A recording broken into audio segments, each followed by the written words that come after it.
Hi there, and welcome to the Skylight Books author reading series. If you'd like to learn more about us and our many upcoming author events, please visit skylightbooks.com, where you can browse our inventory, buy books, and join our Friends with Benefits Club. You can also follow us on Twitter, Tumblr, and Facebook. To speak to a real live bookseller like me, please call 323-660-1175. Thanks for your support, and enjoy. All right. Jen Wang is a cartoonist, author, and illustrator living in Los Angeles. She is the author of The Prince and the Dressmaker, Coco Be Good, and co-author of the New York Times bestselling graphic novel In Real Life with Cory Doctorow. Her work has also appeared in Los Angeles Magazine, The Believer, Hazlitt, Slate, and McSweeney's. She has also written for the Adventure Time and Lumberjanes comic series, and she is the co-founder and organizer of the annual festival Comics Arts Los Angeles. Please put your hands together and give a warm welcome to Jen Wang.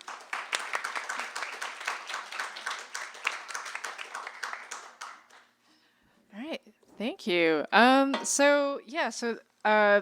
This is actually probably one of my maybe last public events for a little while. I've been kind of doing a lot of just school visits and a lot of promotion for the Prince and Dressmaker and some for Stargazing in the past year, but particularly in this calendar year. So it was nice to finally kind of come home and then end it on a nice little homecoming skylight event.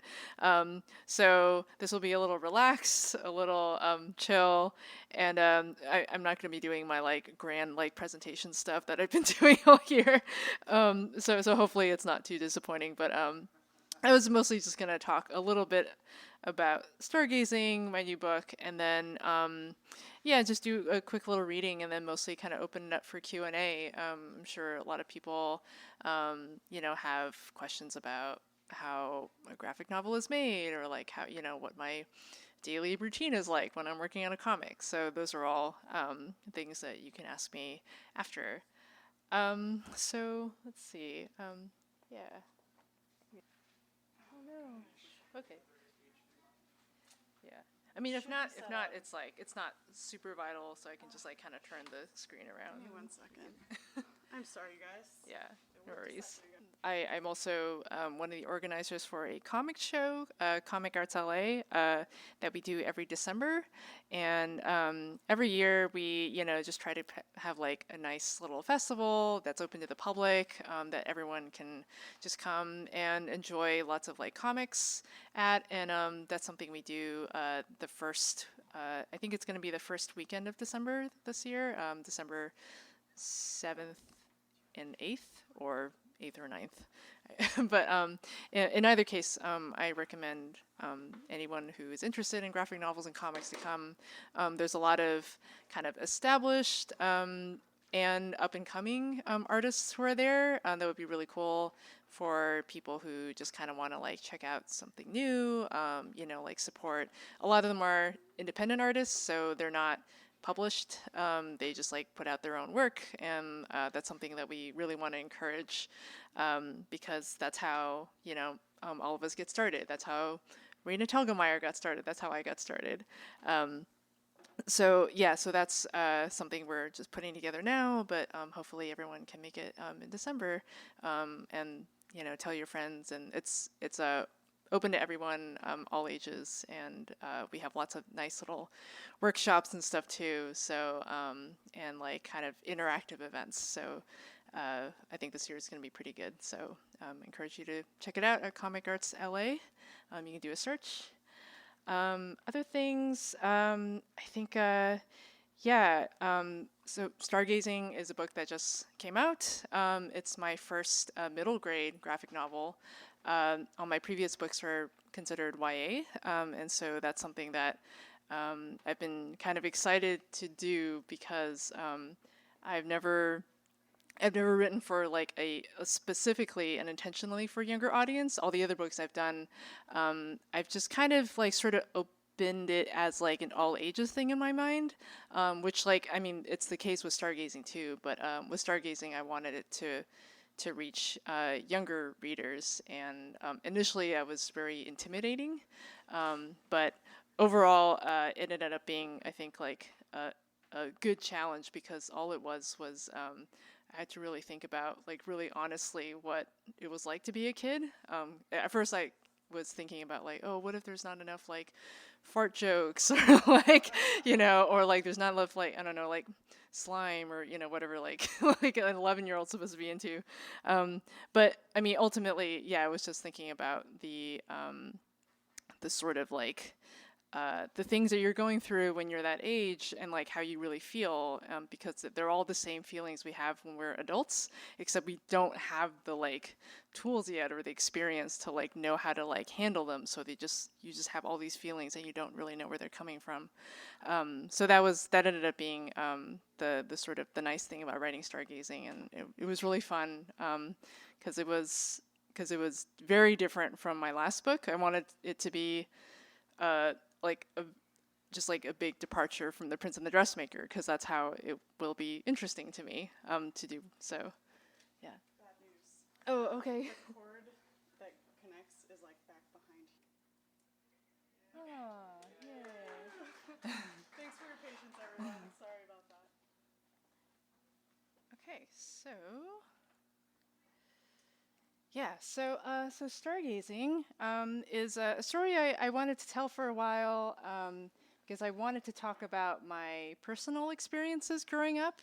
All my other books like are personal in some way, but I wanted it to be a little more intimate. I wanted to be very just like down to earth, about real, real people.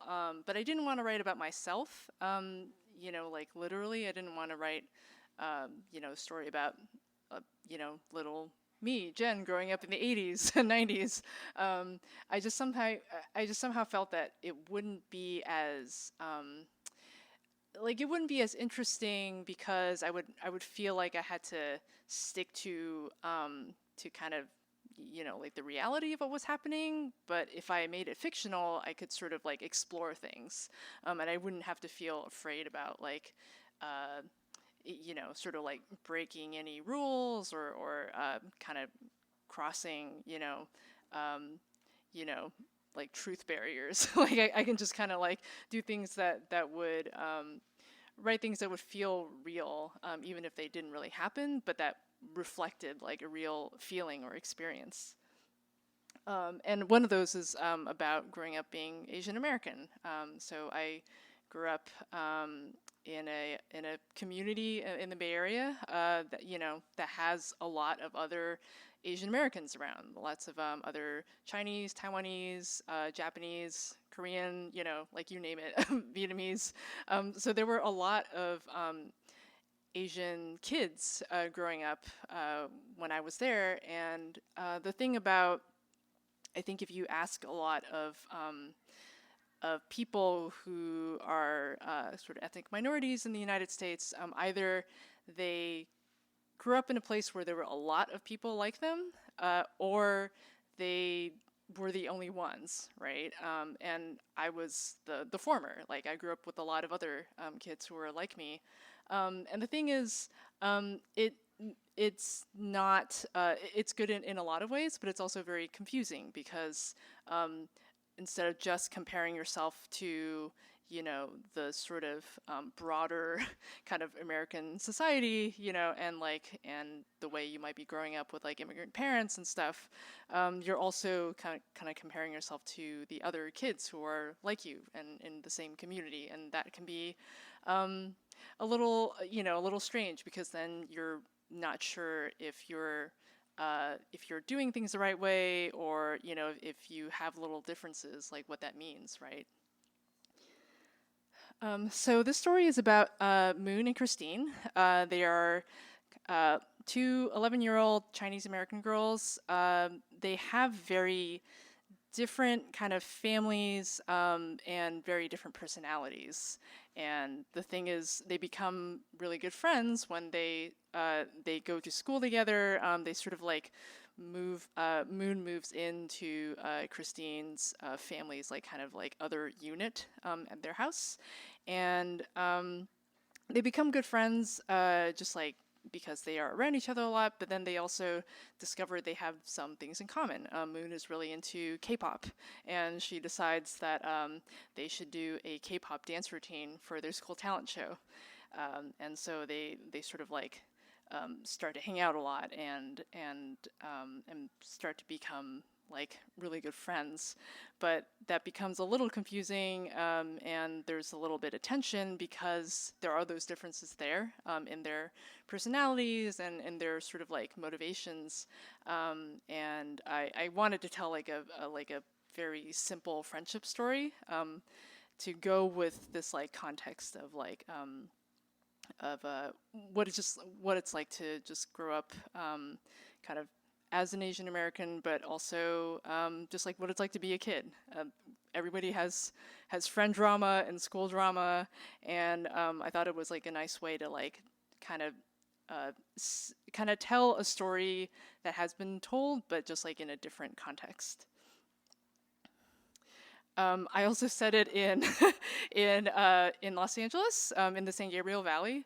I didn't want to tell a story kind of set in the past. I didn't want to write about the 80s and the 90s.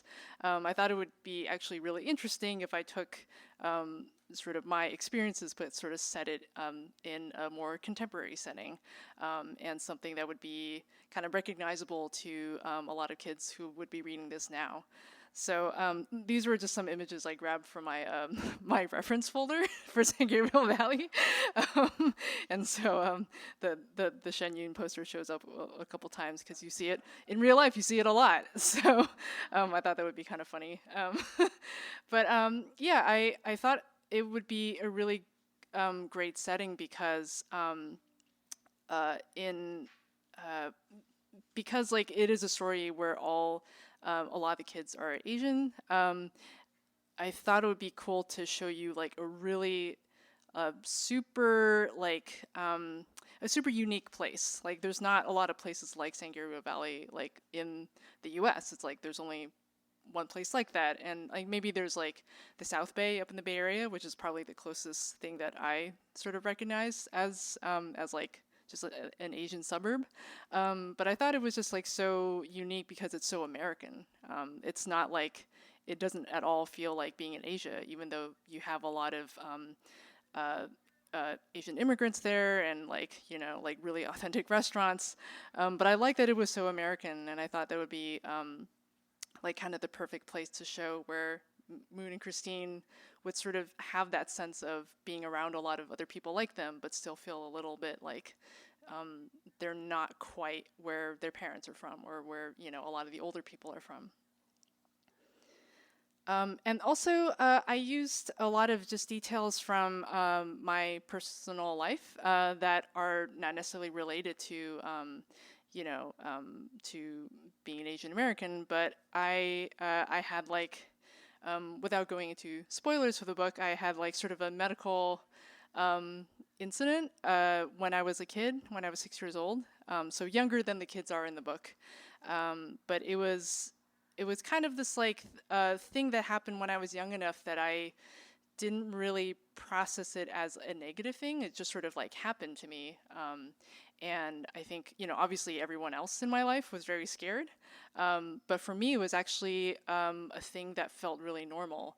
And I thought it would be an interesting way to show how, like, how we sort of like have different things that we tell ourselves, and like stories that kind of help us, like narratives that help kind of like figure who we are and like explain like things that we don't understand.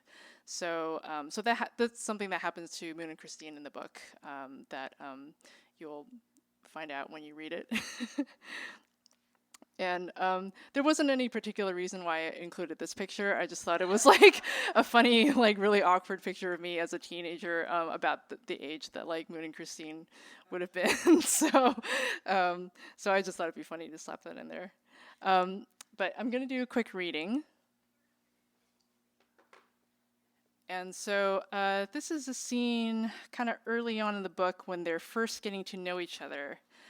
So Moon's family, Moon and her mom, has has they moved into this unit on Christine's family's property, and they're just sort of like getting to know each other. They just had dinner together, and let's see, yeah. So they are kind of just hanging out in Moon and her mom's room.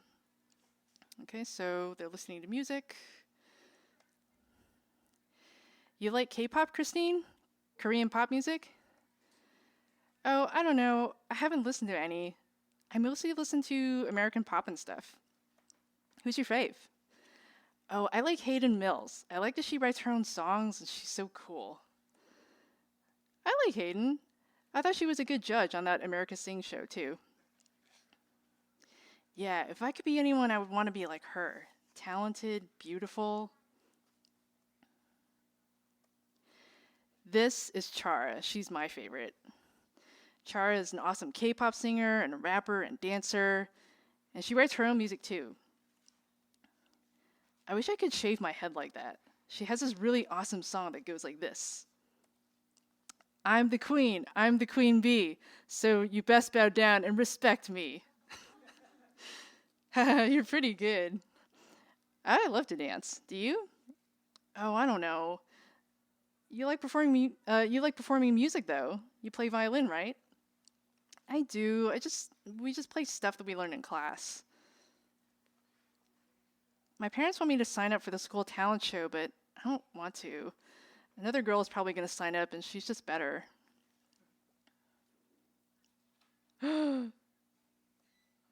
We could do a dance routine.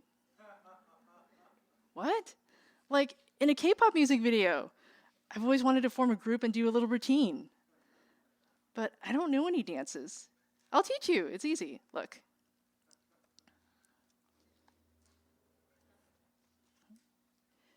Now you try it. Yeah, that's it. Now try this.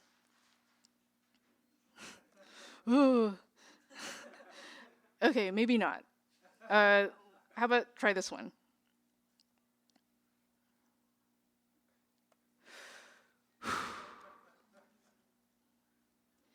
Yeah, girl, you're doing great. Yes. Feel that music. Keep going. Baba. Hi, Mr. Hong. Christine, you ready to go? Yes. What are you girls doing? Just teaching Christine some dance moves. We're thinking about doing the talent show. Talent show? Really? Huh. I don't know if Christine's a dancer. Actually, she's pretty good. I think she's going to knock everyone's socks off at the talent show.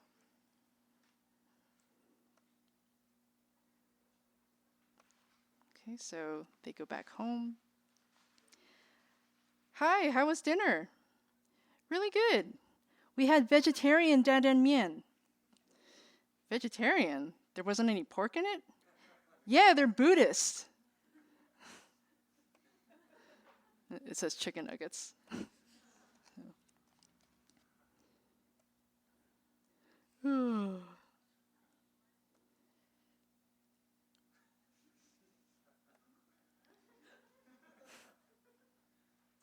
So Christine goes back to her room and she starts writing in her journal. Moon Lin, confident, funny, not Asian. All right, so that's the reading portion. So now if people have any questions, now would be the time if you have any questions about making comics or stargazing or even about my previous books. I think any questions at all. Yeah. Oh. Yes. When you're writing, you said you were sort of rooting this in your own sort of experiences. How did you Yeah. keep that boundary where so it wasn't true Mm-hmm. experience, but you didn't get people being like, is this based off of me, or worrying that you were sort of misrepresenting or getting too close to it? I think it was actually easier because it's not like a direct, nonfiction, because like I could sort of like just think about things that happen to me, but use them in the characters that are fictional. So I felt like if there's something that feels true to that character, then that is true, So it doesn't feel like I'm sort of being untruthful in that way. And in fact, I feel like I can be more truthful because I can sort of I can like I can make things happen that didn't happen in real life that would kind of bring out more of like how it felt. I think just being more like honest to what that experience meant ultimately. Yeah. So, yes.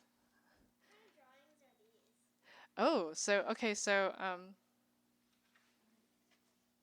she pointed out some of these like little drawings here, and so Moon is a bit of an artist, and so she has a sketchbook that she carries around and does a lot of drawings in, and those kind of come into play in the story in a little bit when we start to discover what some of those drawings mean. Yeah. So any of the little scribble drawings like that, those are Moon's drawings. And I do have Yeah. another question. Okay. There's the one drawing. I don't get why Moon, like, she drew about, like, what was the picture where it was, like, her and somebody else? Oh, that to explain that would be a little bit of a spoiler. So yeah, so once you finish the book, I think you'll know what the drawing was. Yeah. Okay. Oh, okay. Yeah. Okay. So yeah. How long, like, did you start this book after your last book, or was it just dating longer? Like, when did you begin the book? Yeah, I finished it after, or I started it after my last book finished. So I had a little time in between where I just like did writing. So I did a lot of just like outlining and taking notes and stuff. And so I work on one thing at a time. Like I can't really do both.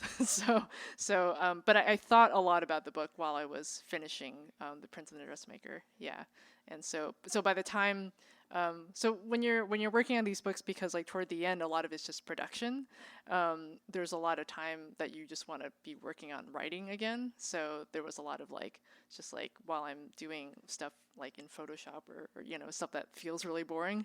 I spent a lot of time thinking about like what my next book is going to be like. So when I'm finally having the time to do it, then it's like really fun because I could just really dive in.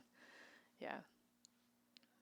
So yeah. Did you pitch the story idea to your publisher and then like work on a deadline, or did you make it entirely and then give it to the publisher? Yeah. So that's a good question. I all of my books now I pitch to my publisher first, and I've been with the same publisher for all my books. So all 4 books were with First Second, which is an imprint of Macmillan, and that way I can sort of be assured that someone will publish it, right? But also they're familiar with my work, and so it's something that I think is like for my first book, I actually did I sort of did like a pencil draft and then pitched it to them. So I was like halfway done, but then everything else since has been like they have been there since the beginning. So yeah, so I did like an outline and drawings to kind of show them what it would be like, and then I pitched it to them, and then I worked on it after they bought the book. Yeah. So it really depends. I think it you can kind of set your deadline depending on how long you think it might take you. And for me, I know it tends to be about like a year and a half, maybe. So yeah. So for some other books, it's taken longer. This one was actually really condensed because they actually thought that it would be a good idea to release it closer to The Prince and the Dressmaker because there was actually a little bit of a gap. The Prince and the Dressmaker took a really long time to come out, so like longer than I think usual.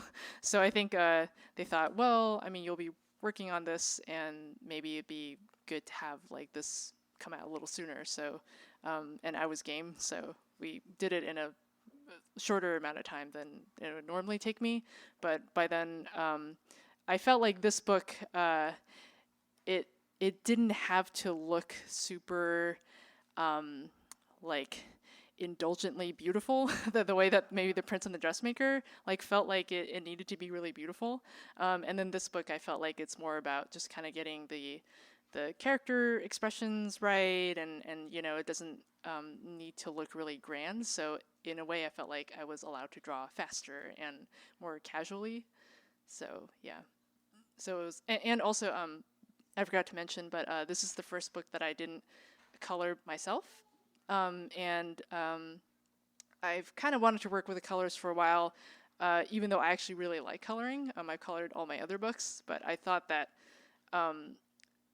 usually towards the end, because it's the last thing I do, I'm like really, really exhausted. and I felt like maybe for once, especially since this had a shorter deadline, that it would be a good idea to have someone else step in. And I had someone in mind for a long time because her name's Lark Pian, and she did a lot of coloring for Jean Yang's books, American Born Chinese, and Boxers and Saints, which are both very good books. And she's also Chinese American, and we've been good friends for a long time. So I thought this would be the kind of perfect book for us to work on together. And so, yeah, so early on I knew that like I kind of wanted someone like Lark to work on this book. So that made things a lot easier because she could start coloring while I was inking. So there was like a little more overlap in the production. Yeah. So, and that was definitely very helpful. It was like, it was nice to be, it still felt like a long time working on the book, but it felt like it was a lot just smoother to finish and spend more time on the things that I wanted to, and not have to feel like I was dragging myself across the finish line at the very end. Yeah. So, yeah. Mm-hmm. Yeah.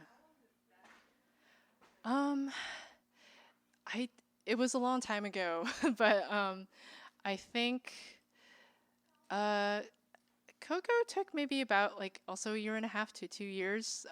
After there was like long breaks in between, but if I condensed everything, it would have been that amount of time. The watercoloring actually, it started really slow, but the more I did it, the faster I got. So toward the end, I was pretty fast at coloring it. It wouldn't take longer than I would doing like Photoshop, coloring. So, and I feel like that's the same with like any new process. In real life, I also started really, really slow with like coloring digitally because it was the first time I did it. But by the end, I was like a pro because I had to do like, it 200 times. So, yeah. I don't remember how long it took, but it didn't take nearly as long as I thought it would. Yeah. Yeah. Mm-hmm.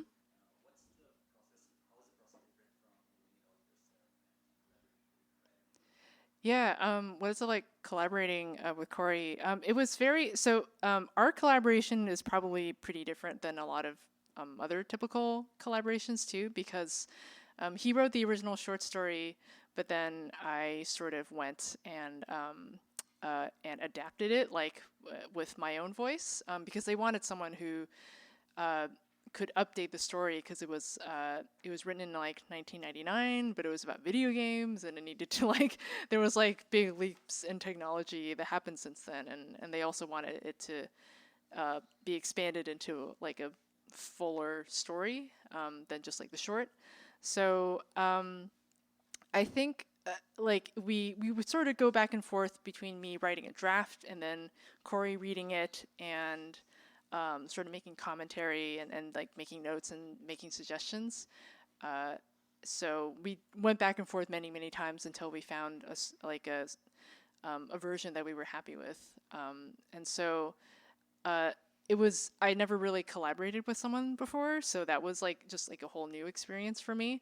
But it did teach me how to organize a lot of my writing and my writing process.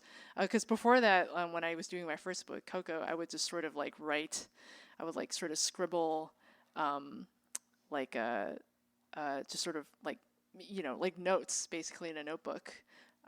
And I didn't, it was just very messy, which I kind of felt like was fine at the time because my process was a little more like free-form, and I kind of like that.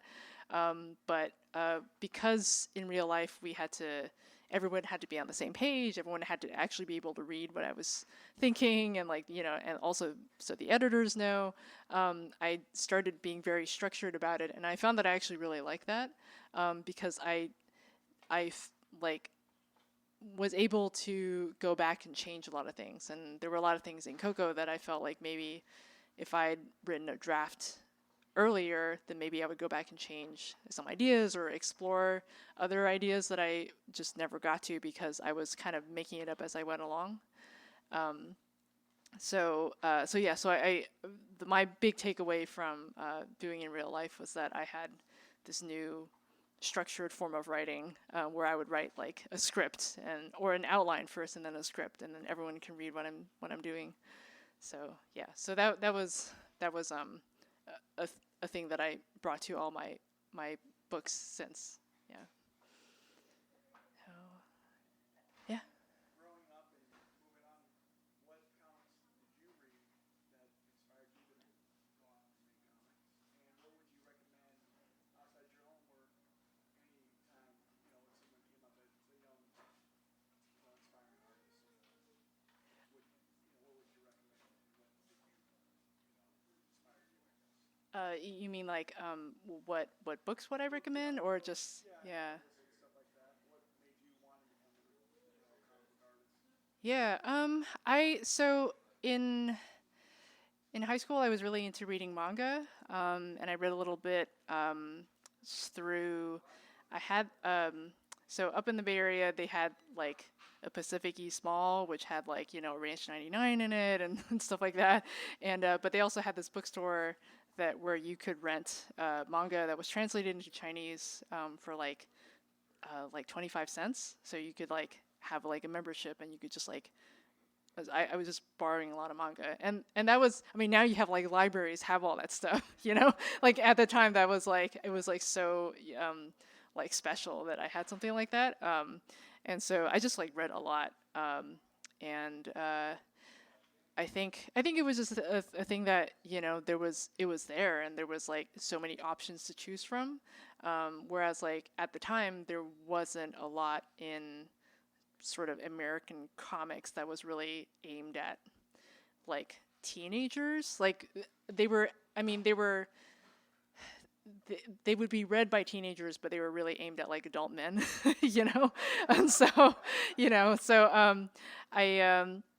I just read a lot of manga, I think, like at the time, and I think the good news is that's all available now. Like there's so much, and there's like way more than like was available to me even at the time, and now there's like like graphic novels, and there's stuff that's aimed at younger readers too, and that's like so cool, and that's only really existed in the past like 10-15 years, which is crazy that I just didn't think this was like a real thing I could do for work like until it became a thing. So I mean read just like all of the comics that are that speak to you, and there's like so many options, and then also just read a lot of I read a lot of like novels and stuff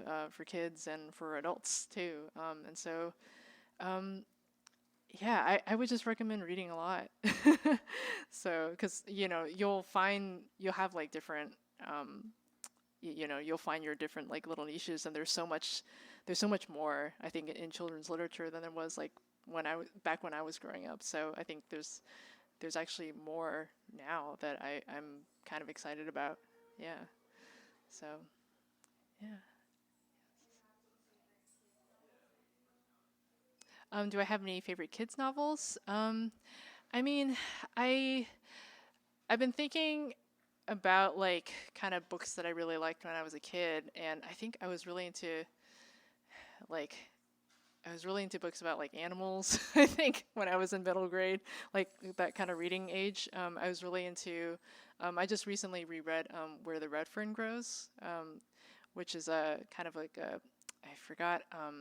Wilson Rawls is the name of the author, and it's just like a story about a kid who really has this like really specific dream about buying specifically two of these hound dogs, and training them to hunt, and then going out and hunting with them, and he does that, and it takes place in the I'm forgetting the like exactly when, but it was a little before the Great Depression, I think. It was written in the 60s, but it was kind of about the author's childhood. But it's just like a really simple but really compelling story, I think, because it's all about kind of having agency and having like a very specific desire and just like working really hard towards it. So that's something that it's a book I still think about a lot, and so that's one of my all-time favorites, I think. Yeah. So yeah. So I think maybe we can transition to signing. Yes. Can we have Yeah. a round of applause for Jen Wang? All right. Thank you so much for coming. You've been listening to the Skylight Books author reading series. Don't forget, you can listen to this and all of our other great podcasts at skylightbooks.com. Thanks again for stopping by, and we hope to see you soon.